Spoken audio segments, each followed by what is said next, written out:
Hey guys, it's Scott with Scotty B Cards. In this video, I want to talk about some ways you can enjoy collecting on a budget. Okay, so 2 weeks ago, I asked if anybody had any questions for a question and answer video, and I got a lot of questions, but there was one in particular I wanted to dedicate an entire video to, and that is how can I collect on a budget? The person who asked the question, here he is right here. He's only 14 years old and is wondering how he can get into the market. I do a lot of videos on the channel where I'll look at a card like, it's a good deal at $500, and sometimes that's just not in everybody's budget, and that's understandable because even for me, if I don't sell a certain card to pay for a certain card, then it's not in my budget either. So I want to dive into 8 ways you can get into the hobby and enjoy collecting on a budget. Everything I'm going to talk to you about is less than $100. Most of it's less than 50, but less than 100 at least to help you get in there. So before we start, if you're a sports card, trading card, baseball card fan, this is the channel for you. Make sure you hit that subscribe button so you don't miss any of the content. Okay, so number 1, for some people, they are really disappointed they can't get retail. So I just wanted to show some locations you can get retail. So right here we have Topps Chrome. This Topps Chrome blaster is currently sold out, but they were selling it for the same price you can get it at Target or Walmart or wherever you buy Meijer, wherever it is. But this one was $30. That's how much all of the higher end products are now. They are sold out, but for the day of release, they were completely available for about 18 hours, maybe a little bit less, for almost an entire day. So watch Topps.com for new releases because they will have blaster boxes available, and also go to Target.com. Target almost always has actually a relatively decent selection of sports cards on their website. Like as you can see right now, you can go buy some Series 2 or Ginter or Gypsy Queen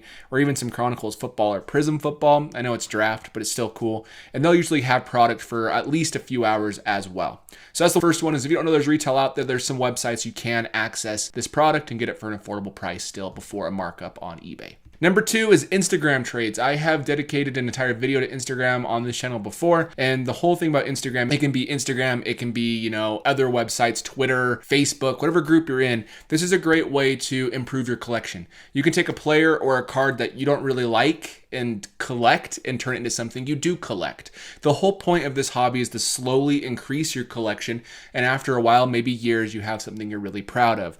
So for this example, I turned a Matt Chapman Bowman's Best Atomic autograph. It wasn't a rookie card, but he doesn't have any really rookie autographs, so basically was, and a Matt Chapman 2017 Update Gold base card out of 2017 for some other cards, which I eventually turned into this Juan Soto. I paid, I think, $20 for this and $11 for the gold, and so I paid $30 for a Juan Soto, essentially, that is worth around $500.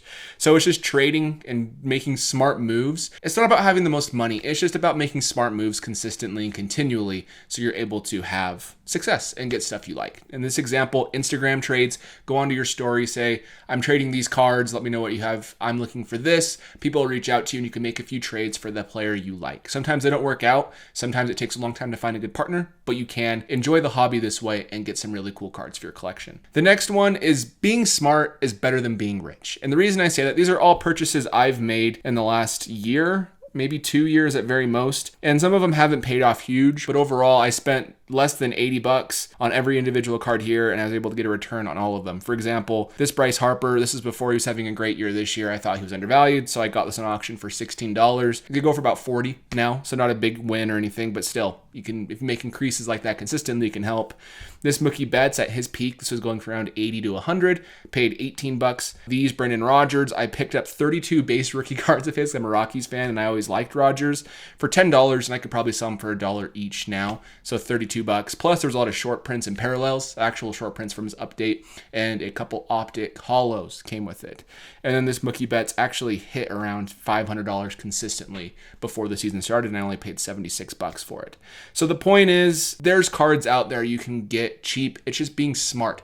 Looking at a player, seeing how they're performing, see who's lower than they should be, who you think could bounce back. All of these things, if you buy smart, it will help you. Another thing to look out for is like right here, this says read below, not mint. So I clicked on it, it was only $23 for a purple refractor of Acuna. And on the card, it wasn't even that much damage. You can tell people had skittish feet about selling a card, having it returned, but it had a tiny little surface scratch is basically all.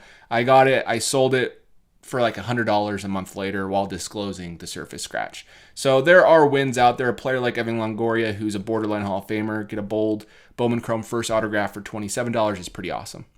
Here's just some more. I actually picked up all 3 of these Will Smith cards for $23, sold them for $45 this last week. I sold it to a guy named Will who watches the channel, and I still think he got a good deal on it, and I think they could go up for Will very easily.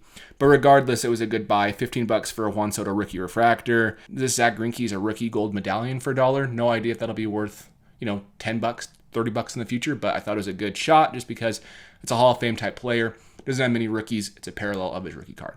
So that's number 3. Just make sure you're being smart with your purchases, because once you buy that card, you can flip them. And so instead of having $23 here, I have $45. And now if I do a couple different cards for that $45 and turn that into $80, you get the idea. It helps you really get into the hobby and be able to make a good amount of money. Buying singles and not the box. This one's pretty obvious. Here is the player I would want out of 2021 Topps Chrome. I like Andrew Vaughn. I think he'll be good. A box is $509. I can get an Andrew Vaughn Topps Chrome rookie autograph. What is this? Aqua refractor at $199 for $220. So I could buy a few of those. The players I actually like for less than the box. Yes, there's more upside in the box, but it's literally just a lottery ticket at this point, especially because there's 133 cards on the base set. That's crazy. That's a lot. Before it used to be like 40 to 60. Now they more than doubled it. So be careful when buying boxes. You can usually just buy singles for a better price. Honestly, breaks, if you can buy a specific team in a break, is better than buying a full box sometimes, because you can target what you want. Maybe not in Chrome this year again, because the checklist is so expansive.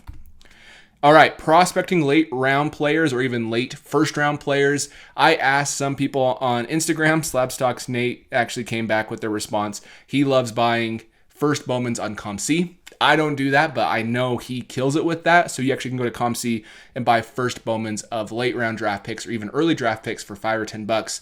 And then in a year or two, sell them for $30, $40, things like that. But many players in the late rounds go undervalued, especially players that aren't like a top 10 pick.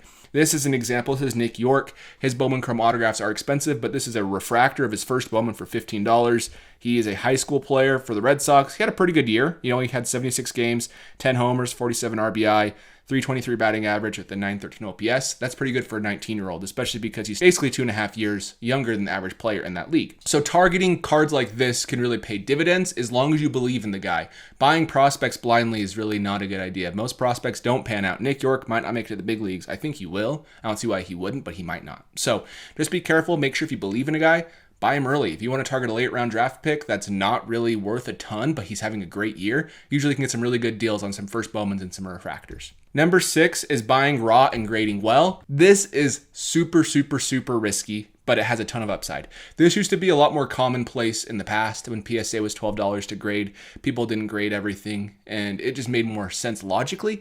But now there's still an opportunity, because when people pull cards now, they don't want to send it to PSA for $200, a BGS for $100. Their only real option is SGC. But if you can get a card for $30, pay $30 to SGC, and it gets a 10, you're looking at like $150, for example, and you can make some money that way. It is risky. You have to know what you're doing. You have to see the card as best as you can in the scans or in person. It's better if you can see it in person before you make that purchase, but it's an option for you that is good.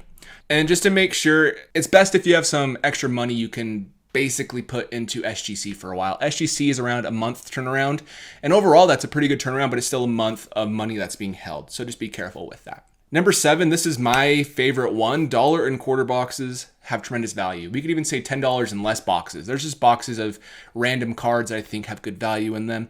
I have found a ton of cards worth more than what it is in that box. A lot of times card shop owners will just put a card in the $1 box or $10 box because they just want to move it. They understand they could probably make more if it's in the case, but they know if it's in the $1 box, they can sell more of them. So selling $10 cards versus one $5 card is going to make them more in the roundabout way. But what they don't really do a great job of, and I started a card shop, I did a video on that, you can watch it here, is I actually remember putting cards in a $1 box and you forget they're there. You just don't remember, you don't price them all that often. And the hobby moves up and down so fast that there are buying opportunities on those $1 boxes. Sometimes they're picked through, but you might find some cool stuff. I found a Tim Anderson Bowman Chrome autograph for $1 once. I found a Zach Wheeler Bowman Chrome Gold, not an autograph, but for like 25 cents. There's things you can find. I sold both of those for much more than I paid for. Zach Wheeler, $10, Tim Anderson, $25. But the point is, that's a good way to just have fun in the hobby. It might not make the most money, but you will get some more money when you put into it, and you'll be able to put that money towards other cards you like on a budget. And number 8 is team PCs are very satisfying. So I collect the Rockies or player PCs you could put up here as well. So for example, you don't always have to make money in the hobby. There's a lot of cards I purchase just because I want them and I love looking at them, but I know they're not going to ever be worth more than I paid for them. Or if they are, just not by very much. I collect Billy Butler. He isn't active. He's not doing anything to help his card values. If anything, every year after a player retires that's not a Hall of Fame player is going to diminish in regards to their value. And so you can get some really cool cards that way. But on top of that, not just retired players, but if you can target a player early, think of like if you're a Rangers fan, you have a lot of young players going to be coming up here soon. Nick Solak is one that I'm sure a lot of Rangers fans love to watch as a player. They may be buying a ton of his stuff for really cheap. And who knows, Nick Solak may become the next Trevor Story. Not like the biggest superstar, and I know they're different positions, but just a player whose values become really valuable. Trevor Story's cards have actually risen quite a bit, but I remember I was scooping up Trevor Story for very, very little. And Nick Solak, players of that caliber can produce that type of thing. Jesse Winkler is another one. He was for the Reds. I always liked him. You could also think of some of the Indians players. They have a lot of players in that same situation. But regardless, sometimes picking up these people you see every day gives you an advantage. If you can see how they do every single day, you can see their progression, you can see them improving in certain parts of their game year over year. It may give you confidence in those players. That's why I bought some Brendan Rodgers for so cheap. I thought he was showing some better signs of the plate versus what he did last year. So anyways, those are my 8 pieces of advice for today. I could always do more, but these are just some good starter tips and some starter points to work on. Even for me, I forget some of these rules. I'll buy a hobby box because there's a chase. That's okay. Sometimes it's about the chase, but if you have a very limited budget, it's not the smartest way to use your resources, but there are ways where you can make some seriously good money and good returns on a very small budget and really increase year over year, sale after sale, until you have a collection worth $20,000. You know, it doesn't take too much. It just takes being smart, not always just being rich. Yes, it's easier to make some money in this hobby when you're rich, but if you're smart, you can make even more. So anyways, guys, thank you for watching. I will catch you in the next video. Again, hit that subscribe button if you don't already, and I'll see you later.